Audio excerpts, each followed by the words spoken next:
If Nigerians just like something, they are going to hype and hype love in every word movie. Most ladies could relate to this film because this is the fantasy they have in their head.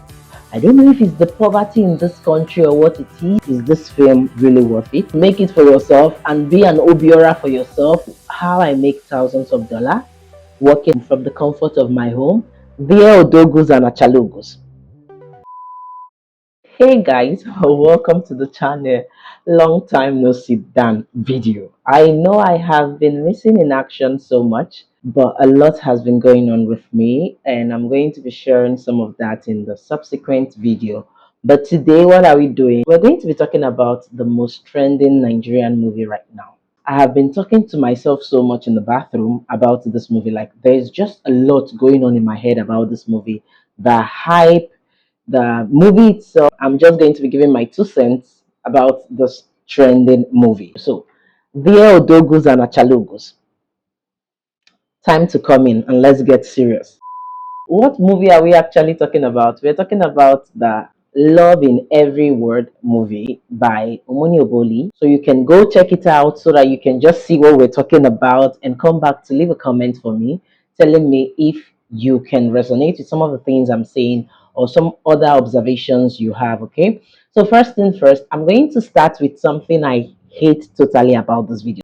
I did not like the background music, especially in the scene where Obiora and Chioma, they came back from having a dinner and they were outside talking. If you love a girl like me, you would know that when it comes to such scenes, I want to be in the moment. I want to listen to their heartbeat, listen to them panting, probably hear the sound of their mouth kissing and all of that. It's a romantic scene, for goodness sake.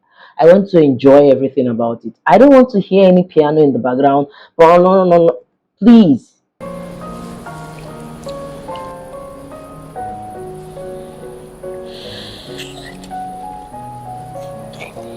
People are trying to make out. I want to be involved in this scene. Stop playing any piano for me in the background. Apart from that, the thing I like about this film is the fact that for a long time now, Nollywood movies sometimes is embarrassing to watch with young children. But this particular scene, the dressing was quite modest.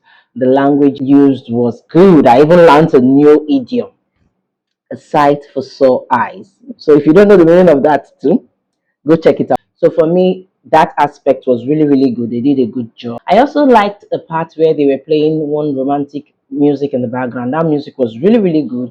And for the scenes where they played it, it was not taken out of the moment. It was just enjoy that part. So when it comes to Nigerians, oh God, leave anything that has to do with hype to them.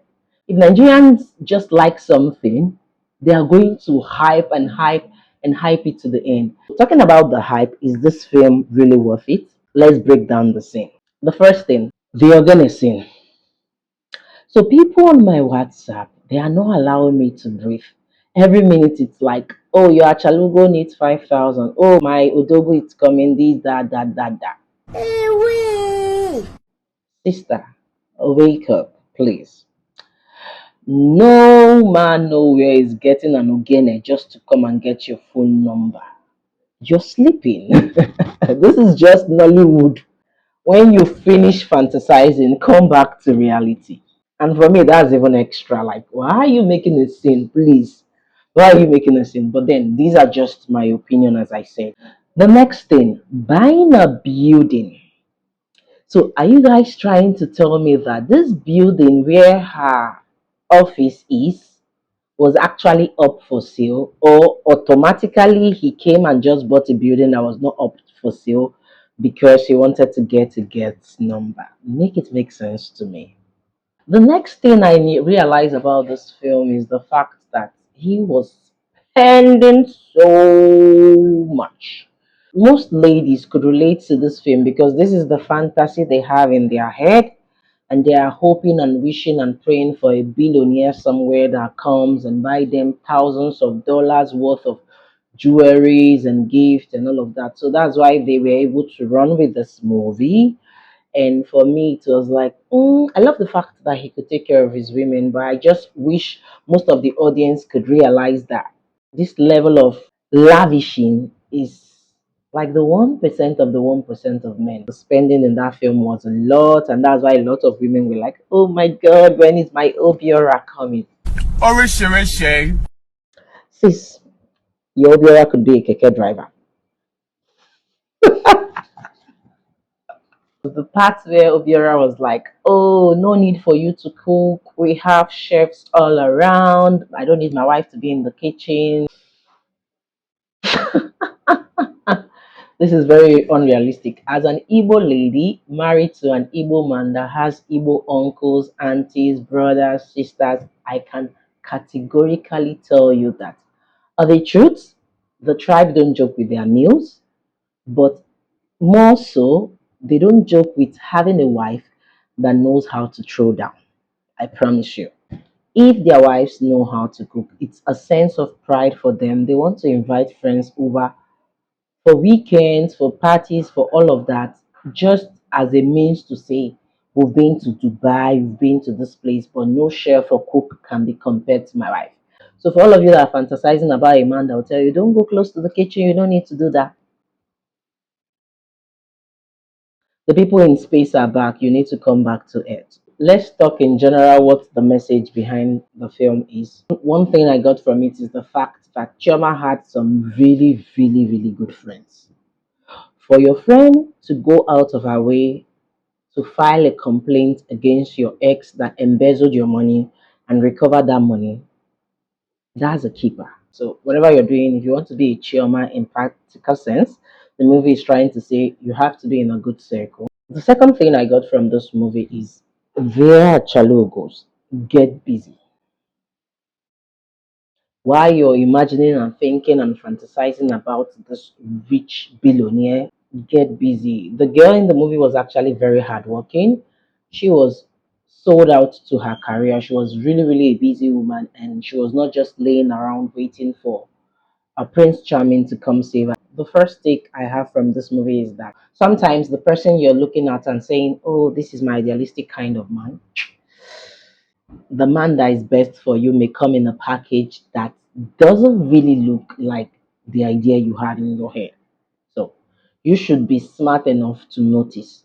Thank God for her friends that were ready to talk her out of her illusion. The second thing I like to put out there is I see a lot of, oh my God, my Odogu Parara is coming, blah, blah, blah. On WhatsApp, like, I don't know the set of people that I have on WhatsApp, but they are really, really, really disturbing my life with that movie.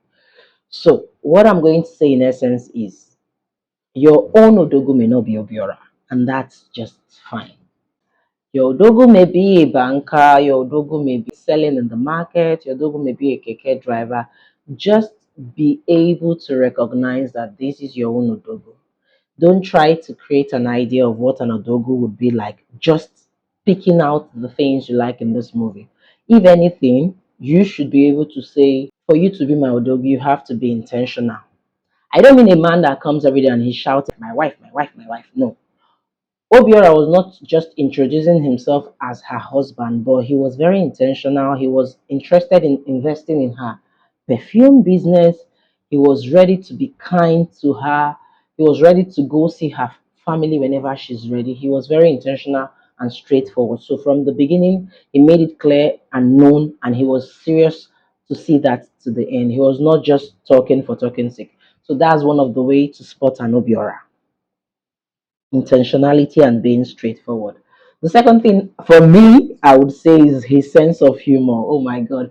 When he said people in my family are very intelligent, people in my family are very fine, introducing himself as the husband to her friends, he was just a guy that was fun to be around. So if you're someone like me that enjoys humor and you find somebody that has some, that may be your Obiora in disguise. Another thing is how business minded he was. Oh my God. So if you're trying to locate your Obiora and you're going for somebody that is not interested in business, in career, or going forward in life generally, my sister, you're going to suffer. So when you find somebody that is focused, that's an Obiora. It doesn't necessarily have to be billionaire. I know you're dreaming and fantasizing about this. I think Omoni Oboli needs to show us the analytics of this video. We don't want to see how much she has made, but if she decides to be generous to show us not a problem. But I want to see the percentage of females that are watching this video. It's probably 80 or 90% of females because, and the reason they are watching, not for those other points I've mentioned, but just the fact that he was ready to buy a diamond worth of 17,000 USD and all of that. So I don't know if it's the poverty in this country or what it is, but it's making so many people delusional and building their expectations on some of these luxuries. So this brings me to this part of the video where I'll be telling you how I make thousands of dollars working from the comfort of my home. And this is something you can also do. So watch out for the next video. So they are chalogos. Instead of waiting for an Obiora to come and save you, you need to see my next video because it's going to be giving you the nitty gritty of everything you need to make it for yourself and be an Obiora for yourself in case you don't get to see an Obiora coming for you. Okay? You deserve to have all the luxury you want and you deserve to afford them for yourself. And that will be all for today's video. I hope you enjoy watching. Don't forget to like, share, comment, subscribe, and do all of this good stuff. And I'll see you in the next one.